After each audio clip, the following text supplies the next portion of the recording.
Kak Bella. Hai. Kak, saya nak makan nasi lemak bakar bakso, tapi saya ada RM RM5. Boleh dapat tak, Kak? RM5? Mana ada nasi lemak bakar bakso RM5? RM5 je saya ada, Kak. Boleh tak, Kak? Boleh lah, kira jadi lah, Kak. Tak boleh. Awak ada RM5 je? Akak cantik lah hari ni, Kak. Okey, boleh lah. Boleh tak, Kak? Boleh.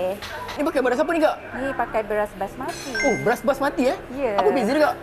Beras basmati ni dia lebih wangi, lepas tu tekstur dia panjang-panjang. Oh, wangi yang panjang eh, Kak?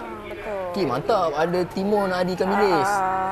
Kacang pun dapat eh? Ya. Lepas tu awak nak telur mata ke telur rebus? Terus bagi saya telur rebus, Kak. Telur rebus, boleh. Dekat sini kita bagi satu. Sebiji telur rebus kan, Kak? Wih, baik. Ya. Sambal eh? Yes. Kak, sambal ni pedas tak?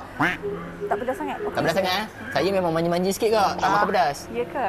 Inilah bakso bakar tu. Ni dah dia. dia Tadi nak sikit, awak Kak. request. Ni nampak ni. Ush. Kita bagi 5. 1, 2, 3, 4, 5. Okey. Betul 5 Kak? Ya. Akak jangan tipu kan, kalau cukup satu macam mana? 5.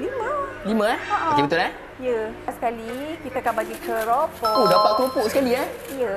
Saya ingat makan nasi macam ni pun dah sedap, dapat keropok lagi. Keropok udang. Dapat Keropok udang? Baik. Dah siap dah. Dah siap lah nasi lemak bakar bakso saya. Ya, dah siap dah. Okey Kak, saya enjoy dulu Kak. Kejap. Awak hutang lagi RM5 tau. Hutang lagi RM5? Ya, awak tahu tak harga dia RM10, bukan RM5. RM10 je? Ya, Tapi awak hutang akak lagi RM5. Lagi RM5 Kak? Yep. Saya dah bayar pakai niat Kak. Bayar pakai niat? Mana ada orang pakai niat? Kak, apa tu Kak?